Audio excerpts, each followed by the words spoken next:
घर में मर्द को झाड़ू लगाना चाहिए कि नहीं चाहिए, बोलो भाई। हमारी माँ बहनें समझ रही होगी मौलवी साहब भी ठीक पॉइंट पकड़िया। घर में झाड़ू लगाना नबी की सुन्नत है, आटा गोंदना ये भी नबी की सुन्नत है, घर के अंदर में औरतों के कामों में हाथ बटा देना ये भी नबी की सुन्नत है। जो नबी की एक मुर्दा सुन्नत को जिंदा करेगा अल्लाह उसे 100 शहीदों का सवाब अता फरमाए। सुभान अल्लाह। 4 बातें इंशाल्लाह मैं बताने की कोशिश करूंगा। लास्ट में अगर मुझे याद ना रहे तो आप लोग याद दिला दीजिएगा, हमारी माँ बहनों को तगलों बता दें। उधर से आवाज़ काफ़ी आ रही है, मेरी माँ बहन भाई जो रजाकार लोग हैं वो थोड़ा सा अंदर चले जाएं, हमारी माँ बहनों को समझा दें कि खुदा के वास्ते आवाज़ ना निकालें। औरतों की आवाज़ भी पर्दा है, औरतों की आवाज़ में भी पर्दगी है। आवाज़ ऊंची आवाज़ से औरत को बोलने से मना किया गया है।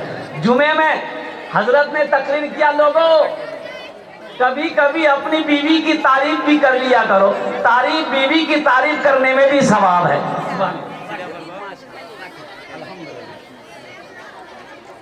बीवी की तारीफ करने में, भाई बीवी की तारीफ करने में क्या है? अरे बोलो भाई क्या है? सवाब है। हाँ, किताब में है, किताब में है कि बीवी की तारीफ कर दिया करो, दिलजोई कर दिया करो, उनकी तारीफ कर दिया, इसमें भी सवाब है। एक नौजवान जुमे के दिन ये तकरीर सुना, नमाज खत्म हुई, घर आया, बीवी को बोला खाना दे दो। बीवी खाना निकाल के रख दी आगे में, एक लुकमा खाया, बोला सुभान अल्लाह। दूसरा लुकमा खाया, बोला अल्हम्दुलिल्लाह। तीसरा लुकमा खाया का बोला वाह क्या खाना बनाया। बीवी सुनते सुनते पीछे से ली बेलना, अब पीछे से आई मारी सर पे खटा। ये चौंका के हमको क्या मारे तुम? बोले कि मेरी शादी को 20 साल हो गए, आज तक आप मेरी तारीफ नहीं किए। आज पड़ोसी के यहाँ से दाल लेकर आए हैं, दाल खा के तारीफ करते नहीं थकते, इतना मारेंगे सर का बाल उड़ा देंगे। कभी कभी बीवी की तारीफ कर दिया करो। अल्लाह के नबी इरशाद फरमाते हैं तुम में सबसे अच्छा वो है जो अपनी बीवी के साथ अच्छा सलूक करता हो। अम्मा आयशा को अल्लाह के रसूल लुकमा बनाकर खिलाते थे, लुकमा बनाकर खाना खिलाते थे। ए नौजवानों, कभी नबी की सुन्नत समझकर अपनी बीवी को लुकमा बनाकर खाना खिला दो। लेकिन अभी खतरा, अगर अभी नौजवान अगर बिहा करके बीवी को खाना खिलाने लगे तो उसकी माँ कहेगी इसका दिमाग घुमा दिया है। लेकिन इसकी परवाह नहीं करना है, नबी की सुन्नत समझकर अल्हम्दुलिल्लाह अपने बीवी के साथ अच्छा सलूक करना है, उनकी दिलजोई करनी है, उनके साथ अच्छा सलूक करना है और बीवी से मोहब्बत करना है। अल्लाह के नबी ने इरशाद फरमाया तुम में सबसे अच्छा वो है जो अपनी बीवी के साथ अच्छा सलूक करता हो। देखिए सुनिए कितनी साबिरा है औरत, कितनी जाहिदा है। और कुर्बान जाइए, हमारी माँ बहनें साइमा है, आबिदा है, जाहिदा है, चिलचिलाती धूप में आंगन में बैठकर खाना बनाती है। भूख लगी है लेकिन खाने में उस वक्त तक हाथ नहीं लगाती जब तक अपने शोहर को खाना खिलाना दे। बात सही कि गलत है? बात सही कि गलत? सही है भाई। आपके यहाँ पहले औरत खाती है कि पहले मर्द खाता है? पहले मर्द को खिलाती है फिर बाद में खाती है। कुर्बान जाइए। और एक बात और बताता चलूं, हमारी माँ बहनें शोहर का नाम नहीं लेती। इधर लेती है क्या? शोहर का नाम लेती है? वो कहेगी ना, कोई बोलेगा ये तो सोरे नाम की घोर वाला नाम, नहीं बोलेंगे, निकाह टूट जाएगा। जबकि ऐसी कोई बात नहीं है। शोहर का बिला वक्त ज़रूरत शोहर का नाम बीवी ले सकती है, इससे निकाह में कोई फर्क नहीं आएगा। हाँ, हमेशा शोहर का नाम लेकर पुकारना ये बेअदबी है, इसलिए उलमा ने मना फरमाया है कि हमेशा अपने शोहर का नाम लेकर ना पुकारो। वक्त ज़रूरत बीवी अपने शोहर का नाम ले सकती है, इससे निकाह में कोई फर्क नहीं आए। एक औरत नमाज पढ़ रही थी, उसकी पड़ोसन मिलने चली गई। पड़ोसन जाने ना, पड़ोसन मिलने चली गई, देखी नमाज पढ़ी तो बैठ गई कि सलाम फेरेगी, बात करेगी। तो उसकी नमाज जब मुकम्मल हुई तो सलाम फेरी। अस्सलाम वालेकुम मुन्ना गब्बा, अस्सलाम वालेकुम मुन्ना गब्बा। तो जो औरत मिलने गई जो बोले क्या नमाज पढ़ रही हो, अस्सलाम वालेकुम व रहमतुल्लाह बोलोगे कि मुन्ना का अब्बा को बुला रहे हो? वो बोली कि नहीं, दरअसल बात यही है कि मेरे शोहर का नाम रहमतुल्लाह है, हम उसका नाम नहीं लेते, मुन्ना का अब्बे ठोक देते।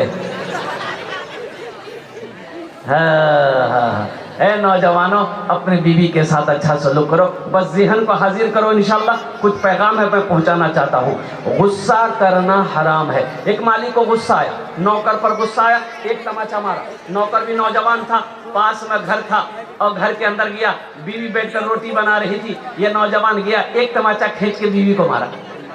बीवी को भी गुस्सा आया कि मेरा शौहर मुझे क्यों मारा, तो रोटी बना रही थी, बेलना चौका उठा करके फेंकी, बोला रोटी तुम खाते रहो। 10 साल का बेटा बैठा हुआ था, ये औरत खींच कर एक तमाचा बेटा को मारी।